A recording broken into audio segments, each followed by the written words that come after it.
Yo, welcome back to the 2014 NFL Draft mock draft here at Trippy Commentaries.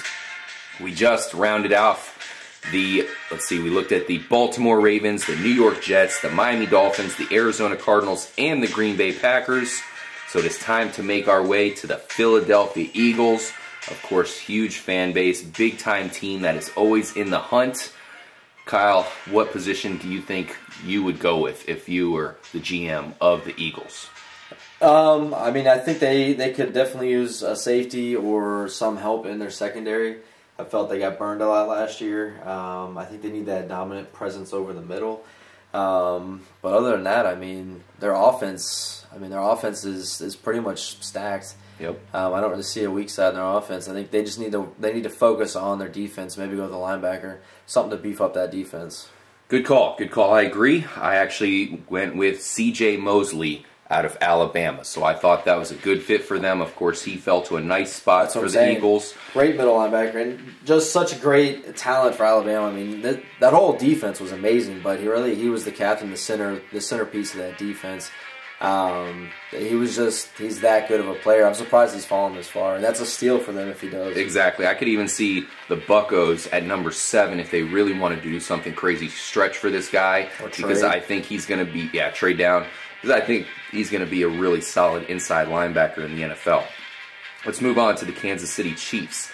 I think they're going to go with wide receiver Odell Beckham out of LSU. It's funny because their other wide receiver is Dwayne Bowe, also out of LSU. We were talking about this earlier.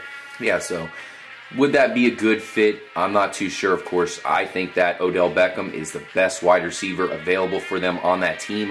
He would really fit nicely with Alex Smith's skill set, you know what I mean?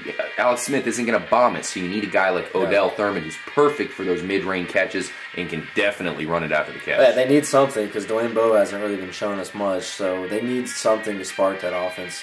They need to get the passing game going, man. His running game is top-notch. Yeah, last season they had Donnie Avery as their number 2 wide receiver. That just doesn't cut it. No, it doesn't. Moving on to the Cincinnati Bengals. I think that the Bengals might go with Odell Beckham if he's available, but check it out. I think you'll like this. Yeah. Because he's not available, I think they're going to draft wide receiver out of the Florida State University Seminoles, Kelvin Benjamin. I think he is the stud. Can you imagine putting him on the other side of A.J. Green? I think the Cincinnati Bengals are going to try to do what they can to make Andy Dalton legit. I think at this point there's not much they can do. They can't draft the quarterback. They're stuck with Dalton. So you got to add another weapon to make him even better. This is the guy to do it. Yeah, that would be huge for them if they can get a big body like that. It's going to help them out because obviously you got AJ Green, who is you can't really even cover him. One of the top elite receivers in the league. You throw in a guy like Kelvin Benjamin, all of a sudden, oh crap! Now we got another guy who's going to jump up and get the ball. They can pretty much just throw it up to him. He's going to go over top of these cornerbacks and make plays. But yeah, I can see that. I can see them going linebacker as well. Whoa, no, I gotta say their linebacking core is ridiculously good. They got Vontaze Burfict, even though he's gotten some trouble as of late. I think he'll be okay. He's just a mean guy. They are stacked at linebacker. Oh, they're looking for a linebacker. Yeah, I like Ryan Shazer out of Ohio State. Oh, I like him a lot too, but I don't think you can. And I love their linebacking core. I agree. I know they are trying to add a linebacker, but I think there's going to be guys available in the 2nd and 3rd round. Yeah, I can see him going quarterback too. But I think Kelvin Benjamin, how can you pass up on him? Putting him next to AJ Green, that's ridiculous. What? So let's move on to the San Diego Chargers. This is where I think Justin Gilbert, the cornerback, comes into play. Yeah. This is another guy where he's fallen so low, but there's so many good players available. It's ridiculous. All these teams that are picking this late should, they're all lucky that they have these players available. Justin Gilbert falling down to 25, that's going to be a huge player for the San Diego Chargers. That's what we've been saying the past couple of picks is that, wow, it's a steal if they're getting these guys this low. It's just how deep this draft's going to be. I agree. I mentioned him earlier in one of the previous videos and how I thought he was probably going to be the best cornerback in the draft. So I can see him doing that. I can see him also going offensive line, helping out old man Philip Rivers. Old man Rivers. And he's not going to take the hits. They need to protect him. So yeah, their offensive line played surprisingly good last season. That was a unit. Another unit, kind of like the Dallas Cowboys that we were looking at, almost just definitely questioning coming into the year, and then they played pretty damn well. Yeah. Obviously San Diego is another team that's close to a legit contender, and I think them adding Justin Gilbert, because their cornerbacks were sorry last season. They were starting Richard Marshall. That's pathetic. Justin Gilbert would fit like a glove in that organization. I agree. Let's move on to the Cleveland Browns. Another team that is looking for a wide receiver. I think you're noticing that there's a big run of wide receivers here, and they could even have went sooner. I mean, these are very talented wide receivers. A lot of them available. I think Cleveland's going to go with wide receiver Brandon Cooks out of Oregon State, a guy I like a lot. I didn't think he was going to come out this season. I thought he was going to stay another year and then be the #1 guy coming out next year. But he's ridiculously, talented, very, very legit wide receiver. And can you imagine putting him on the other side of Josh Gordon? Yeah. Like we were talking about earlier with Cleveland, they kind of have to settle on using Brian Hoyer, so you got to get some weapons. I could see, I was looking receiver too, and I was even thinking the same exact thing as you, but I could see him going Allen Robinson as well. He's a big body receiver, possession guy. Because Gordon's going to be your deep threat. You don't necessarily need that deep threat. You need more of a possession receiver. Either way, both of them are a steal at that point. Yeah, and it's funny you bring up Allen Robinson, because I will say he does not go in my first round, which is crazy because it just shows you, like, say for example the Buccaneers, who we have getting Sammy Watkins, don't get they don't get Watkins. Maybe they get Jake Matthews or something else happens. Yep. They can possibly get this guy in the second round. That's amazing. That's just crazy.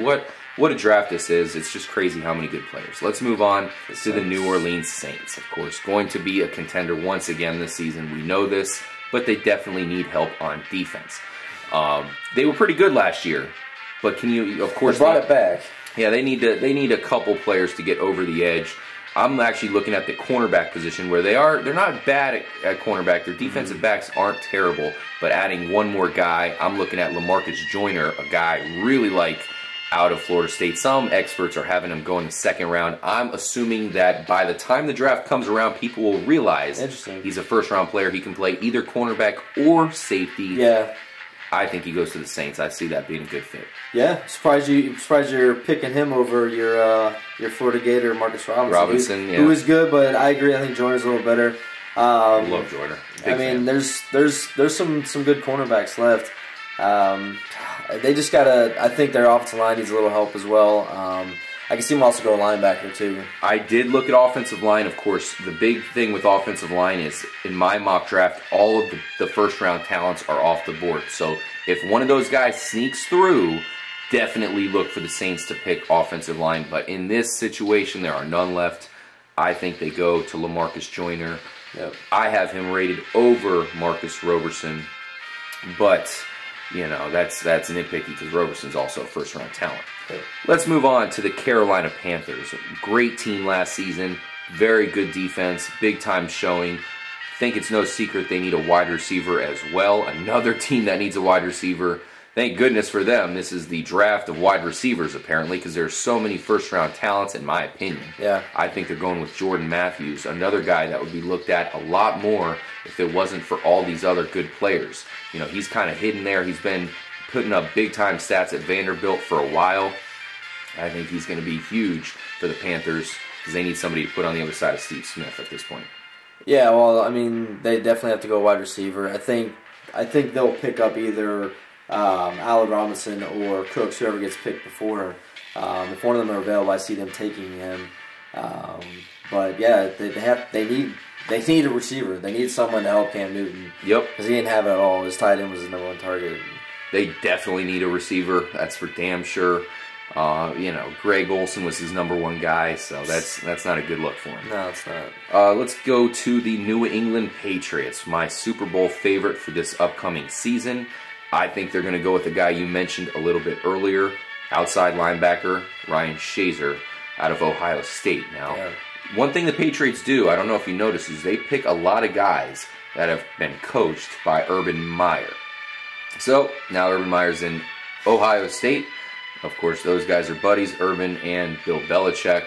I think Bill Belichick knows that Shazier's going to be perfect. Like, he's just going to be sitting there for him. So, I bet you even as of today, he might already be pretty much assuming he's going to get this player.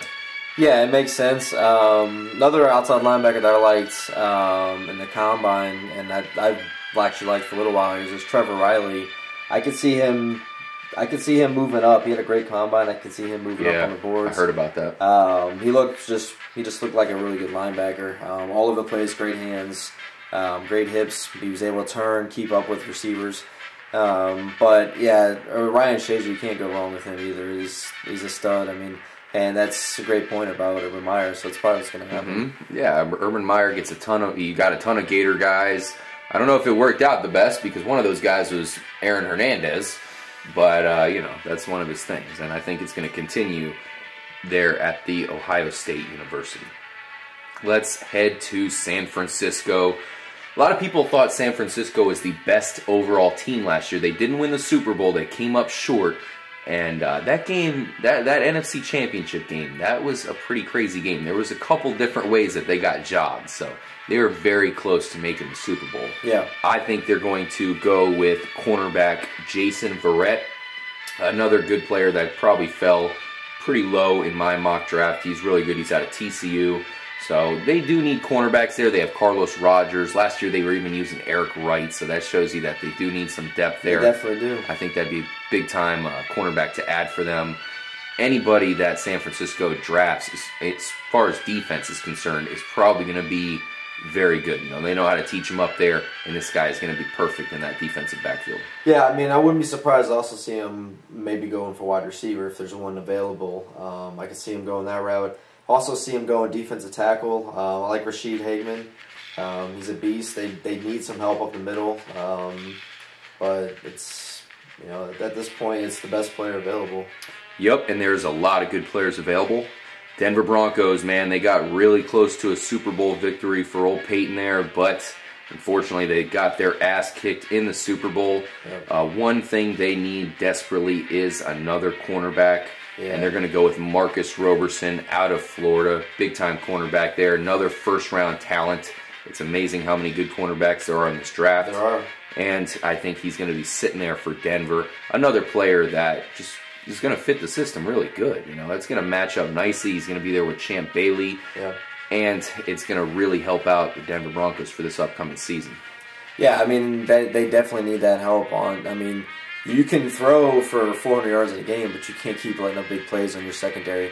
It's kind of been their Achilles heel or their Achilles tendon so far for the playoffs and the Super Bowl. But this guy would be a definite. I have him ranked ahead of Joyner. I think he's better. I think he's a better playmaker, and he knows how to win. Absolutely, absolutely. That would be a great player for Denver. I hope they do pick up a player like Roberson for that defensive backfield. Let's go to the final stop in the first round. The NFL World Champion Seattle Seahawks. Belt holders. Who are they going to add, man? Their team is fucking loaded. They're going to be stacked once again. Yeah. I think they're going to go with the one position they do need help at, and that is tight end. There's actually one more first-round talent tight end available who somehow fell to 32, and that is Jace Amaro. If there were some other good players, if there were some other teams that needed, there are teams that need tight ends, but it's not really their number one priority. And I think that's going to be why this Jace guy falls. here kind of reminds me a little bit of Jimmy Graham. I see him play. He's really agile like that. He's got good hands, kind of basketball type physique. He's he's like 265 pounds. That's a big guy. He's a big boy. He's a big boy, but he's agile. He can move. If they get him, you could also see him going wide receiver. There's still some good wide receivers on the board. I had Jordan Matthews going to them because I didn't have him picked sooner, but I had him actually going to them. So. They do need some help. They're getting rid of Sidney Rice. So yeah, they do need wide receivers. Harvin, but they should have a healthy season from Harvin. We were very impressed with Baldwin last year. He's going to come back strong. So maybe with Harvin and Baldwin, they feel confident. Hopefully Harvin can play a whole season. And they still love Golden Tate there. Golden Tate's a really good depth wide receiver. Yeah. They're so fucking loaded. And can you imagine they get this guy on the team? Are you kidding me? Yeah. Like I said, I was pretty much getting at the point that this guy should be gone way higher. Yeah. And the fact that he's available for the team that just won the fucking championship, it's perfect for Seattle. It only adds to their big-time repertoire of amazing players they have on that squad. It's it's just crazy. If you do an NFL draft of all the players available, just kind of like a fantasy draft, Seattle's going to have so many players in the first round. They're loaded. Oh, definitely. That whole defense is going to be around for a while. The offense is going to be around for a while. I mean, it could be a start of a little dynasty that might have started here. I mean, they might be contenders for years to come now.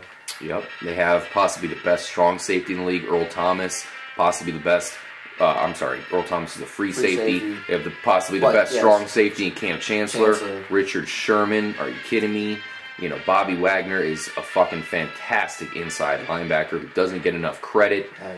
We can go on forever with this team, and they're not going to go anywhere next year. I think they might even be better next season than they were this season, if that's possible. But the one team that's going to be back in spades next year is the San Francisco 49ers, and those teams are in the same division. They're going to beat each other up. That's going to give other teams opportunity to rise up and take the belt. Yep, sure will. Yep. So there you have it. There's the draft. There's one last thing I do want to call out to, and there's two players that I wasn't able to fit in the first round, and I was not able to get any safeties for any of these teams. There's two really good free safeties available. There's Clinton Dix, and then, of course, there's Calvin Pryor. Both of those players are definitely first-round talents. I think Calvin Pryor, I mean, if you can get him early second round, you're getting a quality safety. Yep. And the way the league is now, I mean, they got to be able to cover the field. Safeties got to be able to cover the field. They got to be able to make interceptions. They're a huge part of, stopping a team's passing attack. And, you're starting to see less of them, so you need to get the good ones when they're here. Absolutely. So those players you could definitely see go in the first round. They're definitely first-round talents. As you said, I'm with you. I love Calvin Pryor. Definitely my #1 rated guy. So we'll see if those guys manage to go in the top of the draft here in the first round. I just was looking at it, and I didn't see any teams where free safety is a huge need for them to skip on all these other baller players. Yeah, I agree. So we'll see if one of these teams does pull the trigger and grabs one of those talented free safeties that are available, because there are two of them that would help any one of these teams, especially their defensive backfield. So there you have it. There is the 2004 mock draft. We should point out that free agency has yet to begin, so we might come back if there are some major moves that might switch up some of these picks. There might not be, because a lot of these players would really help these teams whether they get another player or not. But that is something we need to point out. Of course, free agency is huge. This year is no exception. There's a lot of really good players available at every position. So we'll see what happens there. Do you see any of these teams trading up? I'd have to say, like we've mentioned, the Buccaneers. I could see them either trading up or down. The team that picks right after them, Minnesota, I could see both scenarios as well. And the one team that I could see trading up is the Philadelphia Eagles, because there's some players that, I know they have C.J. Mosley, which would really help them out, but man, imagine them trading up and getting Khalil Mack. That would be ridiculous. Imagine them trading up and getting Denard. I mean, that would be unbelievable. Coney Ealy, Anthony Barr, all these guys would really help the team. Timmy Jernigan, they could use any one of those big-time players, and I think C.J. Mosley is going to be the only guy available for him on the defense. What about you? Is there any team you're looking at to trade up? To trade up? I think the Bucs will be looking to trade down to get something. But, I mean, to trade up, let me look at this real quick. I'm thinking... As you're thinking, the quick sleeper team is Carolina, because they might want to get a better wide receiver than Jordan Matthews, and they could definitely trade up. Yeah, I agree.